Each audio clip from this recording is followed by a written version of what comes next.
Sa pangyayaring ito na sa pagdalaw ng isang Vice President sa INC, Marlon, or kay Ka Eduardo yata siya nagmano, no, pumunta. Hindi rin kasi Marlon mapagsasawalang bahala na somehow, sa usapan na to, nagbe-benefit ang isang Congressman Marcoleta. Because he is INC. Naman lahat ng ginagawa ngayon ni Congressman Dante Marcoleta ay tumatabo ng mga papuri at paghanga sa kanya mula sa taong bayan. Nang somehow hindi niya sinasadya. Hindi niya sinasadya. Oo. Hindi niya sinasadya. Talaga lang nasabik lang ang taong bayan na makakita ng isang mambabatas na lumalaban. Sa katiwalian, matapang at matilinong lumalaban. Hindi yung pambobola lang ang sasabihin sa mikropono. Ito talagang nakikipag-diskusyon, nakikipag-debate ng naaayon sa batas. Ang mamamayang Pilipino, tama. sila ang magbe-benefit sa kung kapag tayo ay nakapagpaupo ng 5 Marcoleta o 5 Atty. Vic Rodriguez. No?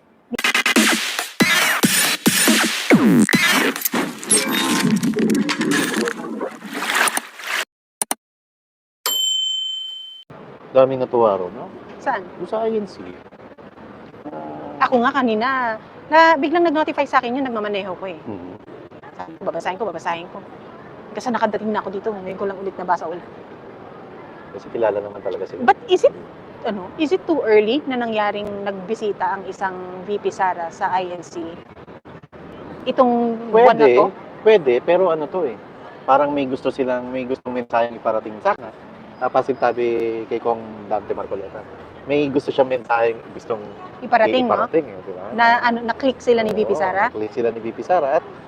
At ang mensahe dito, nakamanman at nagmamasid ang nire-respeto nating Iglesia ni Cristo sa mga kaganapang pampolitika. Marlon, yun na lang ginagawa ng isang Congressman Marcoleta na isang kapatid o miyembro ng INC sa mga hearing sa Congress na taliwas sa kung ano ang direksyong gustong ilatag ng isang Speaker Martin Romualdez na lahat all in dapat sa kanya, pero siya talagang ang tawag dito? Counterflow? Naka-counterflow siya. Parang baliktad. It seems as if na ang diretso, ang nasa tuwid na daan, isang Congressman Marcoleta. Pero ang pamunuan ng Kongreso ay talagang sabay-sabay naka-counterflow. And patunay diyan yung mga committee na hawak ng isang Congressman Marcoleta, tinanggal pa sa kanya. Tinanggal sa kanya.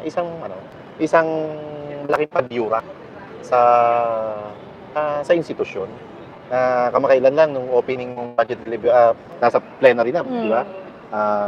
Sa plenary sessions nung sa budget, ang sabi ni Speaker Martin, kailangan may transparency at may accountability. Kung may transparency and accountability, bakit kailangan yung tanggalan ng committee chairmanship at tanggalan ng mga committee membership ang isang congressman na pumunta? Na kilala ngayon na isang fiscalizer. Oo nga. Totoo yan, Marlon. Maraming humanga sa ginawa niyang yun na may na-audio. Talaga. Woo! God's TV, never going. Pa-check po, pa-counter. Trollbuster, kamusta po? Kamusta? Si Ojo. One like lang. Kamusta po si Ojo?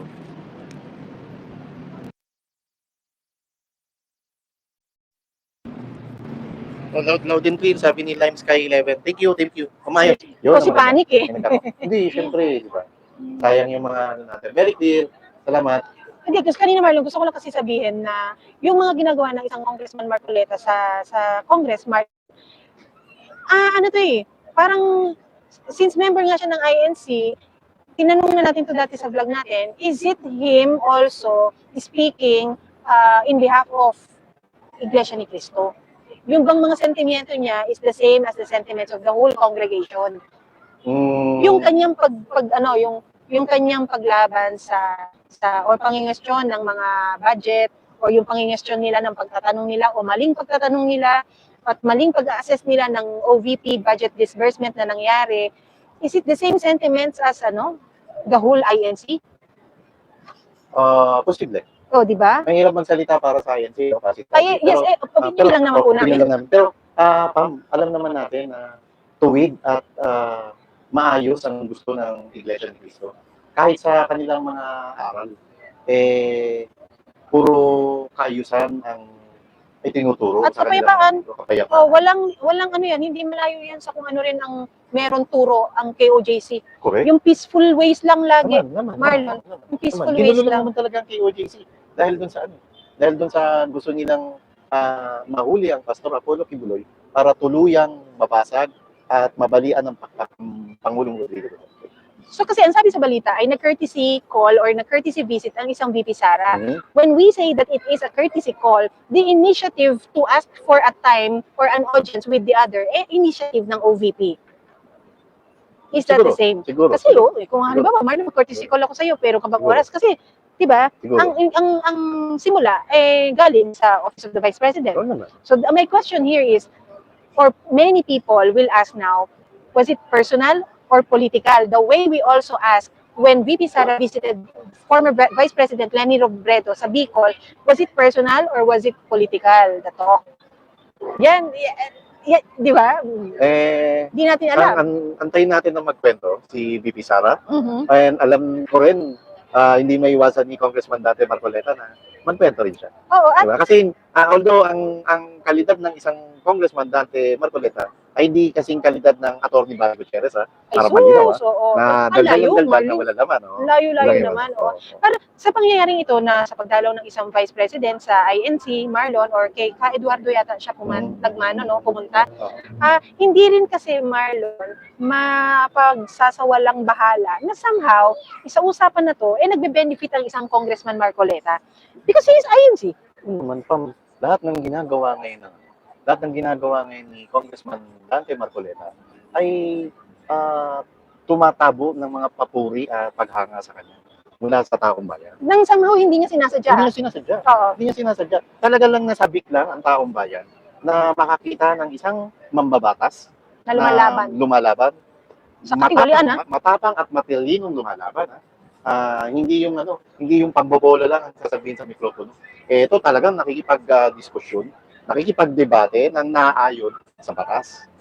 Kasi may mga mambabatas na puro lang eh. Ito matalinong paraan niyang matalino, dinideliver ang kanyang argument, matalino. Marlon. Nakabase ito sa batas, nakabase ito sa kung ano yung kanyang matagal ng karanasan bilang isang lawmaker. At yung kanyang laman. At yung nalaman. And sabi ko nga pa, ano kaya, kung meron man lamang na 5 Dante Marcoleta saka Vic Rodriguez sa Senado, at meron 15 Dante Marcoleta at Vic Rodriguez sa Kongreso, alam mo taob to mga yang goods. Sa senaryo na sinabi mo, Marlon, alam mo kung sino ang panalo? Sino? Hindi naman yung mga 5 yon o mga 10 mga clone images or qualities na yan Ang mamamayang Pilipino. Tama. Sila ang magbe-benefit sa Tama. kung kapag tayo ay nakapagpaupo ng 5 Marcoleta o 5 Atty. Vic Rodriguez. Di ba? Ang ganda eh. At inaantay ko yun na mag-picture dalawa. Oo. Sana, Marlon. Sana. Actually, Marlon, meron akong tanong. Ikaw, mas bihasa ka sa pag-analyze ng politics. Hindi naman. Bakit? Okay. Bakit taon-taon, every election, nilalapitan ng mga kandidato ang Iglesia ni Cristo? Kasi by history, ang Iglesia ni Cristo yung may tinatawag na commandos. What does it mean? Pagdating sa mga religious sector. Ano Sila ang yung- layman's term ng command votes? Sila yung solid talaga kung bumoto. At kung tama ako baka pwede po akong imali. Pagkakaalam ko, ilang araw bago ang eleksyon, maghahayag ng listahan ang pamunuan ng Iglesia ni Cristo. At doon sa listahan na yun ang susundin ng kanilang mga miyembro na iboboto mula national candidates hanggang local candidates.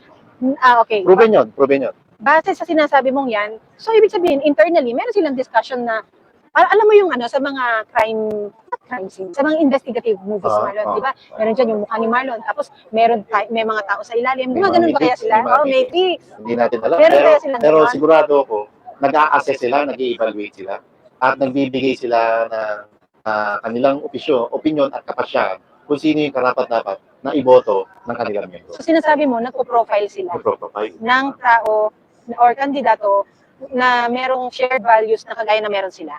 Oo. Dapat kung may prinsipyo, Tama. dapat kung merong tapang, talino, kakayahan. At pagmamahal sa bayan. Unang-una yan, Marlon. Unang-una. Pero, alam mo, ang pagmamahal sa bayan should not be a stand-alone reason for one to qualify. Yeah. Dapat meron siyang kakambal na dapat, marunong ka. dapat may somehow kwalipikado ka. Oh, May alam ka. Hindi yung pakit ka lang. Yun. Kasi Hindi yung ako, pakit ka lang, tapos magsasalita ka sa mikropono, may binabasa ka pa. Minsan ka lang magsalita sa mikropono na walang binabasa, wala naman laman. Di ba nga? marami bang ganyan? Marami, pamilya. Napakarami, no? Marami.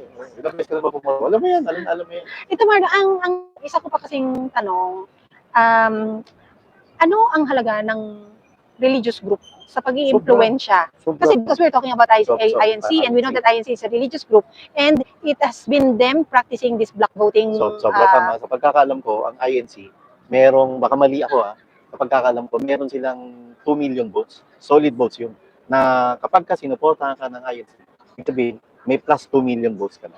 Because they have 2 Sa million national members. Sa national. 2 million 2 members. million members. National na yan. National na yan. So pag binitbit ka pala nila, guaranteed ka ng 2 million. And huwag natin kalimutan, hindi lamang sa INC naman naliligaw yung mga kandidato.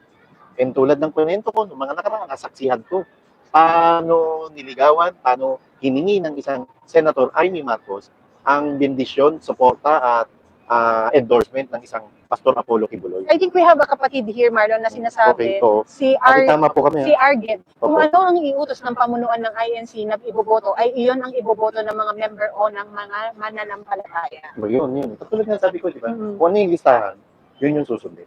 Okay. Naging hindi sikat ang term I think also ma-offend sila dun sa term na sikat, or mas nagkaroon ng awareness sa existence naman ng KOJC group. Mula nung nagkaroon ng issue ang Seminay, nagkaroon ng mga pananakop ang masasamang tao sa kingdom, sa KOJC compound, nagkaroon ng awareness na may KOJC. I believe also KOJC, they do block votes. Alam ko, Pam. And so most probably around that number of members siguro, no? Siguro. Ano lang talaga It's siguro mas kilala lang ang INC. Tapos hindi very vocal. Ayun. Ang iba pang religious group. And kung meron man iba pang religious sectors na hindi bukod sa INC at KOJC, meron pa mga iba na maglalabas din ng kanilang listahan. Siguro kung hindi man solid na susundin yun ng kanilang miyembro, sigurado tayo, majority ron ang tutugon at susunod doon sa inire-recommend ng kandidato ng kanilang mga religious group. Alam mo, tama ka rin dyan. Kasi yun nga, ang pinaka-vocal din naman sa black voting, pagsabi na nagpa-practice sila ng black voting, is Iglesia ni Cristo. Iglesia ni Cristo. Pero meron, talaga may history. Nasa kasaysayan. Actually, Marlon, merong mas namumutawing tanong na kailangan nating ipahayag dito, no, Marlon? Merong KOJC, merong INC. Nasaan? Sige, nasaan ang simbahan? Nasaan ang simbahang Katoliko? Bago yun, sa lahat ng ito. Bago yung banggitin ko muna. Natandaan mo, nag-cover tayo ng leaders forum. Na religious group. Na mga religious group ang attendees. And huwag natin maliitin yung mga yun. Kasi may mga kanila rin silang congregation. May kanila silang miyembro na pwede ring magdikta ng kanilang boto. Regardless kung gaano sila karami. Pero nasisiguro ko, majority, kung sino man ang susuportahan ng alam pinuno, ay susuportahan nila ng walang bahid at pagdududa at pag-aalilangan. Ano kaya ang number one qualifications ng mga religious group ngayon, Marlon? Kasi tignan mo, ang Catholic or simbahang Katoliko, Marlon, hindi natin nararamdaman sa mga panahong ito. Walang nagsasalita tungkol sa kaguluhan. Pero Marlon, in 2022, sila, so syempre in 2022, kandidato noon si Bongbong Marcos, di ba? Nagpahayag sila ng kanilang, ng kanilang saloobin bilang isang, tignan mo bala, bakit ko na-delete, Marlon, kung nasaan? Hindi, ayan, nakita ko na. Wait lang po, medyo nawala tayo. Mag-greet ka muna dyan, Marlon. Ito Pero na. bago yun, ang simbahang Katoliko, kamakailan lang, nasa 2 buwan na yata, naglalabas na ng Oratio Imperata. Yung Oratio Imperata, nilabas nila sa misa to. O bago matapos ang misa, binabasa to o dinadasal sa bawat simbahan. Nung ino-observe to pagka nasa matinding panganib ang bansa mula sa kalamidad, at nakita-kita to, halos araw-araw itong nadidinig kong panalangin na to patungkol naman sa pandemic, patungkol sa kalamidad. At yung 2 months ago, kung tama ako, baka more than 2 months pa, naglabas din ng Oratio Imperata ang simbahang Katolika na ang laman may hindi man direktang sinasabi, pero may punto ron na nananalangin sila na ilayo at gabayan ng Pilipinas laban sa digmaan. So, siguro yun hindi yung man tipping point, hayagan, no? o hindi man, yun ang nakakaano, hindi hayagan yung kanilang diskusyon ngayon kontra gera at yung diskusyon nila na tumututol sila sa sinusulong na gera ng Marcos Jr. administration. Pero nakikitaan na natin sila na kahit pa paano, ayun, may konting Kilos. titik na rin. May kilos, you Kilos mean na to rin say. sa kanilang pananaw. Alam mo bakit nakukulangan ang marami? Dahil napakalaki ng role ng Sobra. simbahang katoliko Sobra. noong panahon ng EDSA People Power.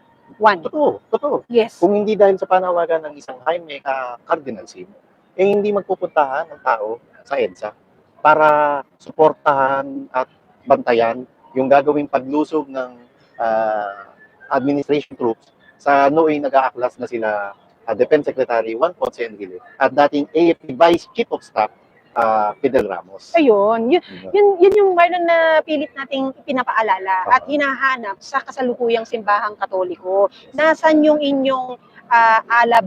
Nasaan ang alab ng inyong puso na manawagan ng at least makapagsalita. Hindi man lang yung yung magwala ka sa daan eh. Balik ko pa ha.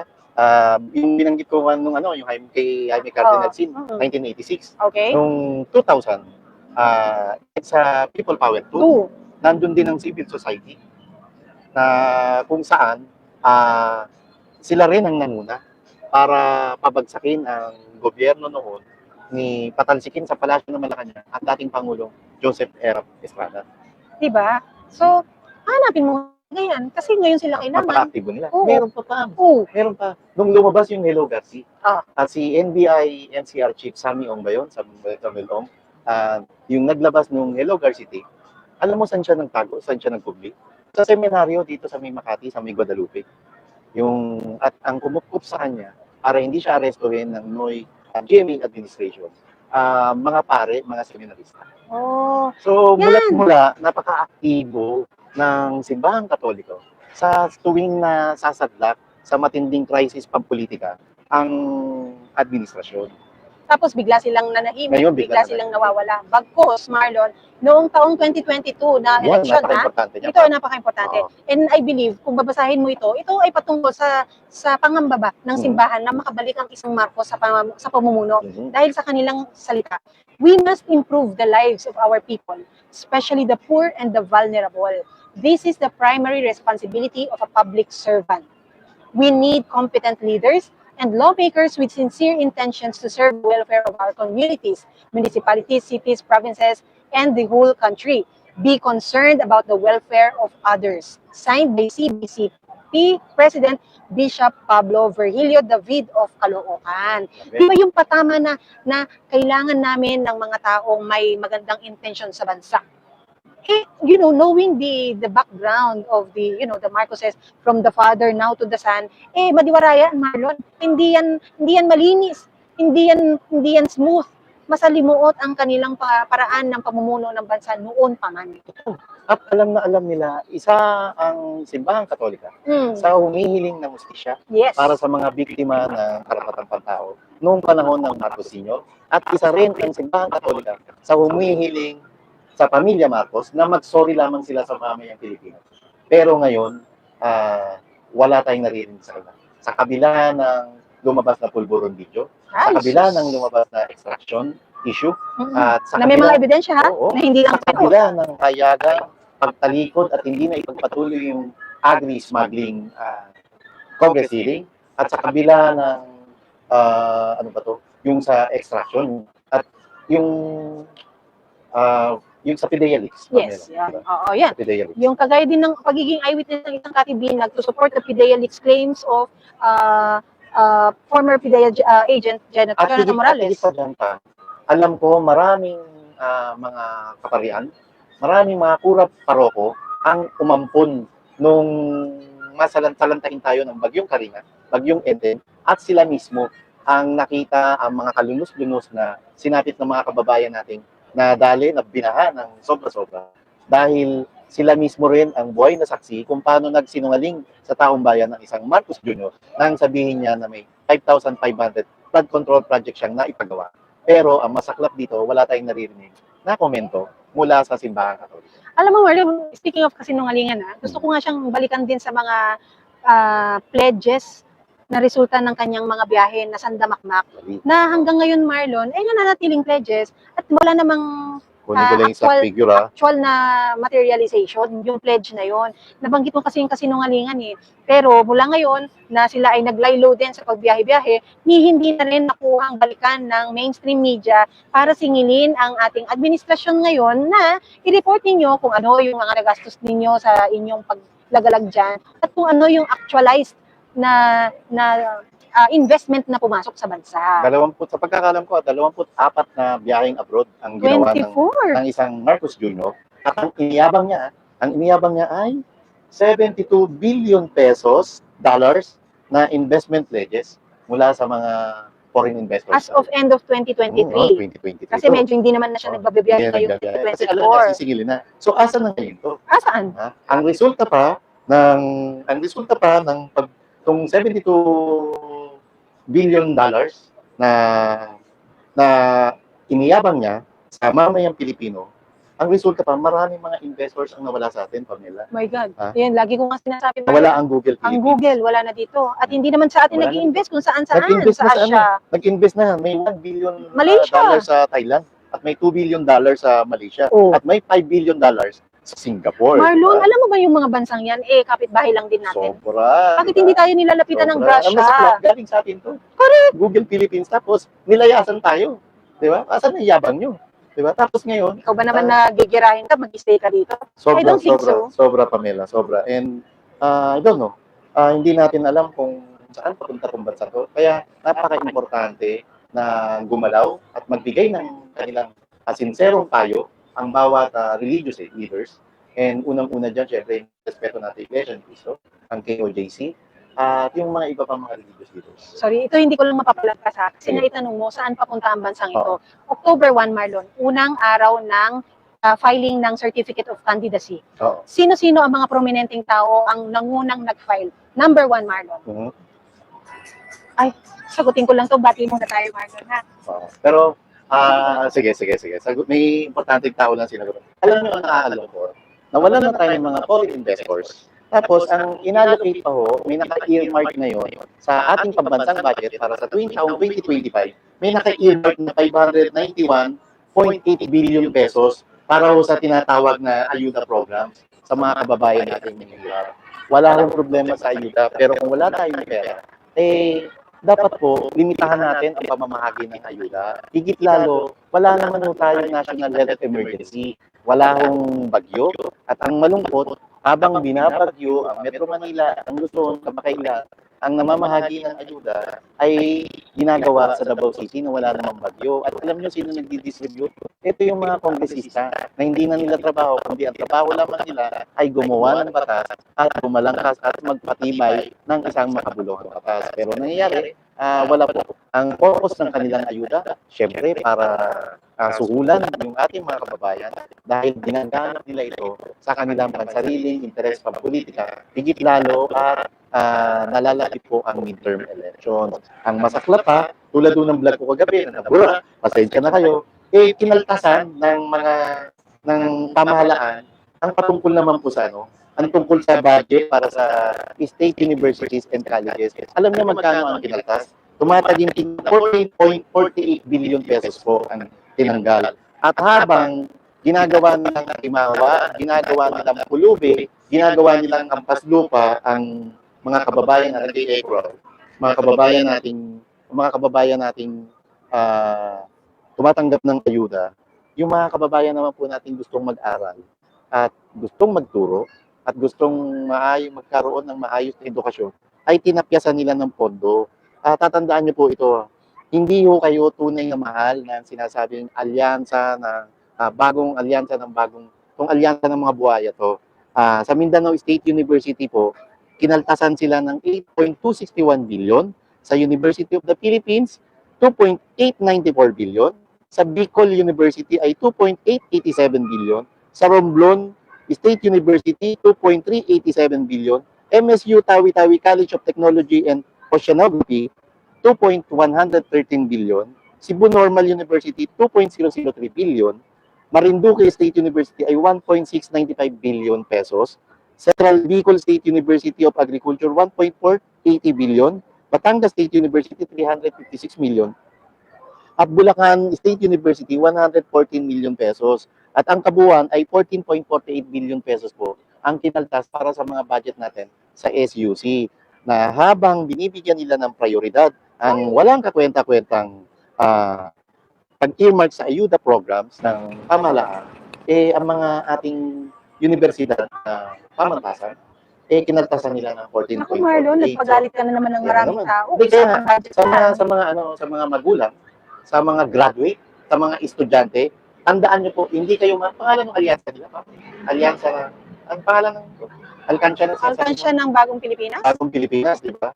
And sa mga alumnus, academe, estudyante at magulang na nagpapaaral sa Mindanao State University, sa UP, Bicol University, Romblon State University, MSU Tawi-Tawi College of Technology, Cebu Normal University, Marinduque State University, Central Bicol State University, Batangas State University, Bulacan State University, hindi po kayo mahal ng mga kandidatong to.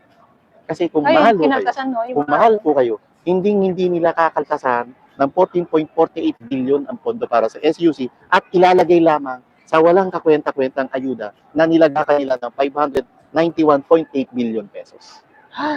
Sabi, di ba? Kakalungkot.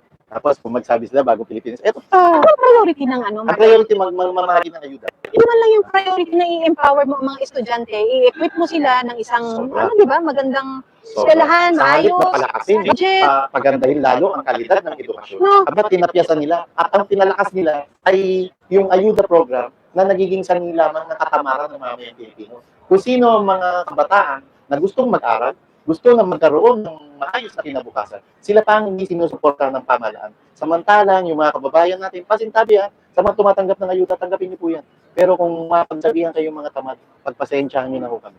Yun ho ang totoo. Alam niyo ho ba, yung tinatanggap yung ayuda program na yan, ayuda budget na yan, ang kapalit po niyan, malaking kawalan po. Dapat ang pondo sa pinamimigay na ayuda na hindi naman dapat, na dapat ibinibigay lamang ito tuwing may sakuna, kalamidad, at may pandemya, dapat ginagamit na ito sa infrastruktura, sa pagpapatayo ng gusali papaaralan, serbisyong medical, di ba? Yung serbisyong medical natin, tinapyasan pa sa PhilHealth.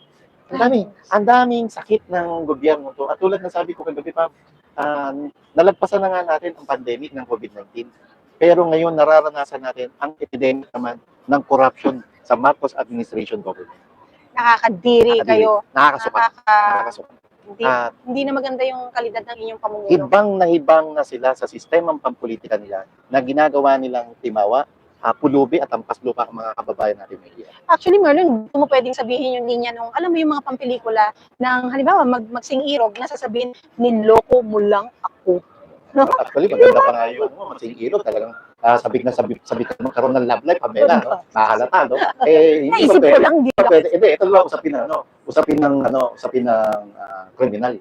Ang salita ron, sa pag-ibig, niloko mo lang ako. Ito sa usapin ng nabiktima naman ng scam. Binudol mo ako. Binudol mo.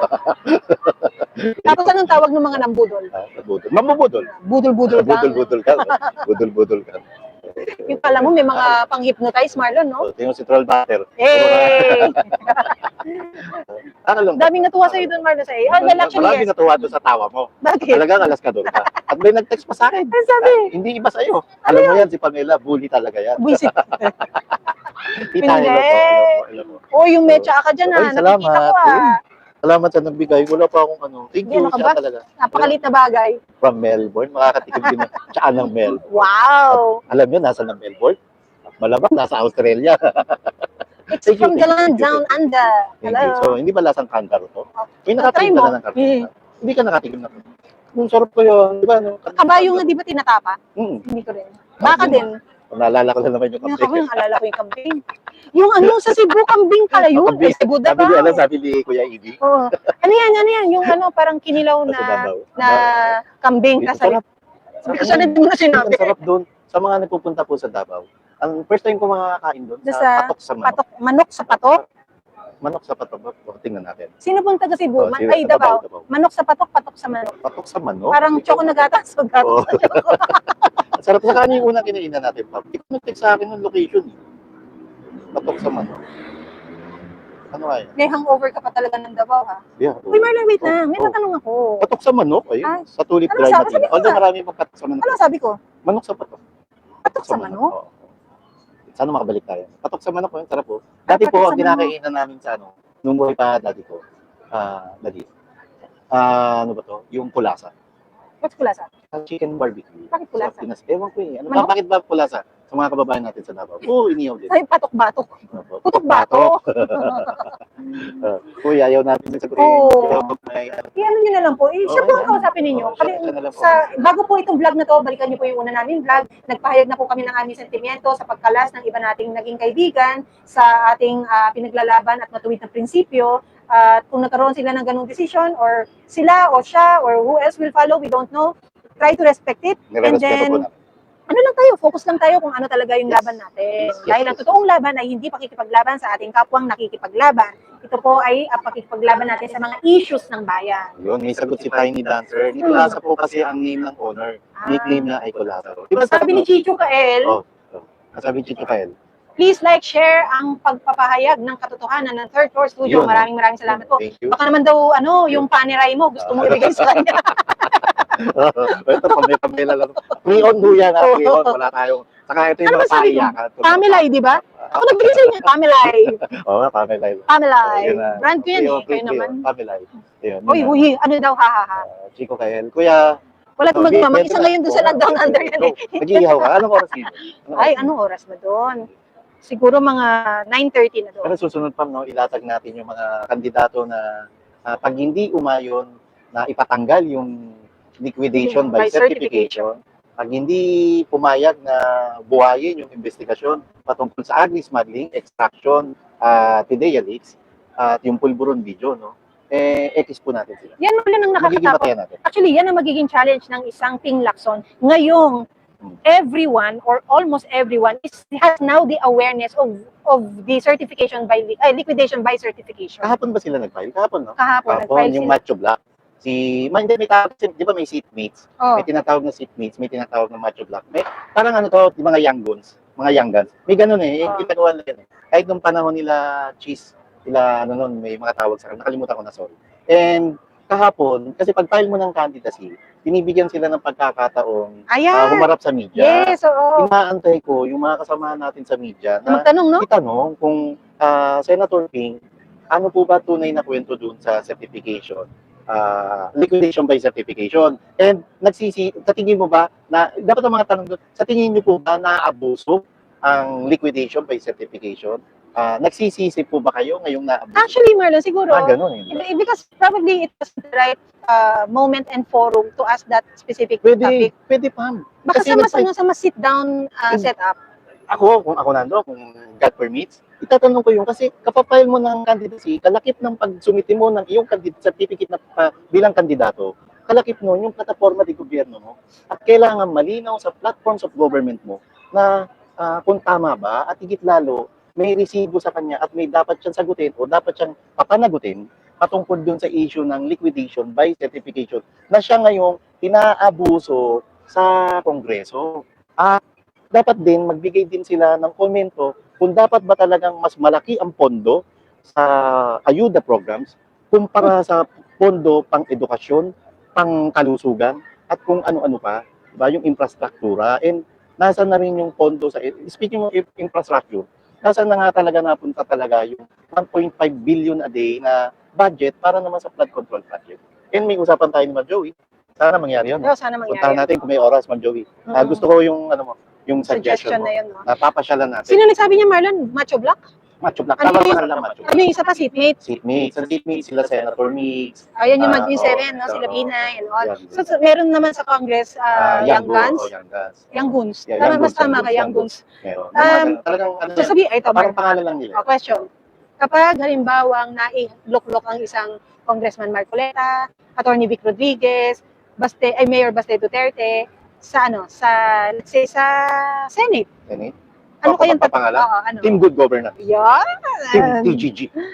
Sige na nga. Team Good Governance. Sasabihin ko sana, Ano? the OPA team. Oo. Pero maganda yung Team Good Governance, Team Marlon. Good Governance. Kasi Marlon, wala or mas maraming takot ikampanya ang good governance. Dahil alam natin na maraming tao ang, alam mo yun, ginagawang fallback ang politics kapag ang kanilang mga kani-kanilang mga profesyon ay hindi na maganda ang resulta. So they think of politics. Ito na lang, Marlon, na isabit mo kanina bago di tayo nagkaroon ng call, no?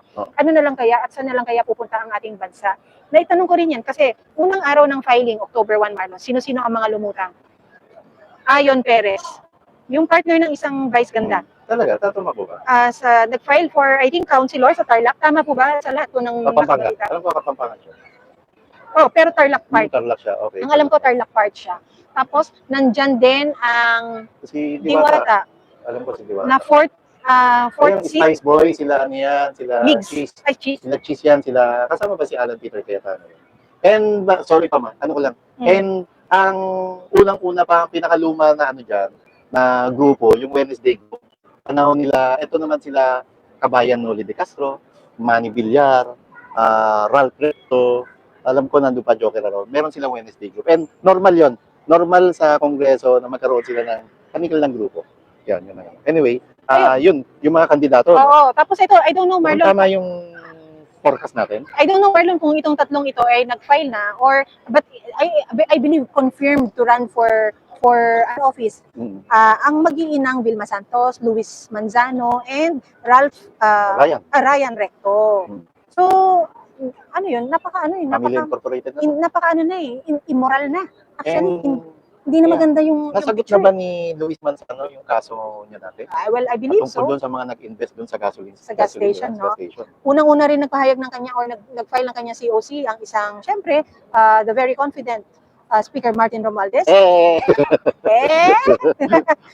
Tapos nandyan din naman ang tandem na Nancy Binay at si Monsur del Rosario. No? Ito, sikat to na Taekwondo. Taekwondo, no? Karate. Taekwondo. Talaga ba? Taekwondo pa nga. At nandyan din ang isang sikat na vlogger na si Mark nagulat Gamboa ako dyan, ng Models of Manila TV. Kailan senatorial seat talaga? Senatorial seat talaga yan. Ang tinakbo, Marlon. Independent. I have no idea. Of course, Ayon Perez. At nandyan din si Marco Gumabaw na nakita ang presensya noong nag-announce ng admin slate ang Bongbong Marcos. So, and of course, the most recent, we also have Rose Martan na isang vlogger din, Marlon, influencer. Okay. Si Miss Mocha na dating ASEC ng PCO sa panahon ng PRRD. I believe party list. Ang pagkakaalam ko party list, I may be wrong, but I believe party list yung tinakbuhan niya. Of course, nanguna din ng isang Senator Tol Tolentino na sa kanyang pahayag ay sinasabi niyang siya ay luminya sa administrasyon dahil sa pareho sila ng kanilang mga sentimento at polisiya pagdating naman sa pagtrato sa West Philippine Sea. Okay. Na ang tagal mo naging member ng isang PRRD, tapos ngayon ka lang, di ba? Pero ngayon ka lang sabihin nagsasalita. natin na iniwan mo sa ere ang isang Pangulong Rodrigo Duterte. Nagpakatotoo ka. Hindi katulad ng isang Senator Amy Marcos. Hanggang ngayon, talagang pinaninindigan ng pagiging mangga. Well, I don't know. She's Councilor ng District 3, Manila, si Mocha. Councilor. Okay. Sorry po, we stand corrected. District 3 sa Manila ay ito yung Quiapo, Santa Cruz. Oh, talaga ba? Moraita lang po District 4 So, yun. covered ito, Quiapo, Santa Cruz, District 3. Yes, oo. Kung tama ako, alam ko, tama. District 3, Quiapo, Santa Cruz. Good luck kay Asik mo. At of course, alam mo Marlon, we have to also address this to. Inaabangan ng marami, lalo na sa social media world, kung itutuloy ng isang Mother Pebbles Talakera, Chururut, ang kanyang paghain naman ng COC para paglingkuran ang kanyang distrito. I honestly don't know kung saan nagfo-fall ang distrito ng Tondo, Marlon. Is it 3 also? 1 and 2. 1 and 2. District 1 and District 2. Ba't alam mo? Batang Maynila. Okay. Santa Mesa and tignan natin kasi if that happens, Marlon, that will cement and finalize everything, all the questions in our head, kung siya ba ay, alam mo yun, nagbalik loob na sa dati naman niyang sinusuportahan. Yeah, and good luck. Yes, good luck. Sa mga kasama nating vlogger, si Models of Manila. Good luck sa inyo. Yung babae. Si Rose Martan. Rose Martan. Anyway, but she's not a political blogger, pero nasa vlogging community tayo. Yung aming pong ang aking sinserong pagpapahayag ng good luck sa inyo. Sincere po yun, sincere. Oh, sana Bilang- sana bilang- to sa puso. Bilang kasama niyo po sa community ng pagbablog. And then Ria is saying, I finally caught you guys live. Hello po sa inyo. Kaya lang kailangan mo namin magpaalam ngayon pumasok ka na. Ha? Huwag kayo bumoto ng adik. Ay, oo, wag naman. Wag naman talaga. So, ganun na lang guys, suporta sa taong panindigan ninyo, ipaglaban ninyo kung sino yung taong tama. And magkakaroon tayo maglalabas tayo ng mga tanong sa mga kandidato. Pagka sinagot nila ay no, kunyari, sample, ayusin lang namin yung narrative, no? Payag ba kayo na ibasura ang liquidation by certification? Oo. Pagka sumagot sila ng payag, check yon. Oo. Pag sumagot sila ng no, X agad yun. Diba? Gagawa tayo ng ganun pa. Yes. Gawa Tama tayo, yan, tama yan. isa-suggest Para natin. maging guide natin. Para maging guide. Oo. Kasi nabababoy tayo ng gusto at nagagahasa ng gusto ang kaba ng bayan dahil sa lekat na liquidation by certification. Marami pa po tayo makatanungan. Sana, makibahagi rin po kayo. Yes. Tayo po ay magbabalik bukas, Marlon. Meron Bukas, tayong Marlon. eco-cover, no? Ay, oo nga. Hindi, bukas yun, Saturday pala oo. tayo maaga. Okay. Sa Bukas Sabado may maaga cover din tayo. kami. Okay. So, please, don't forget to like, share, and At subscribe. yung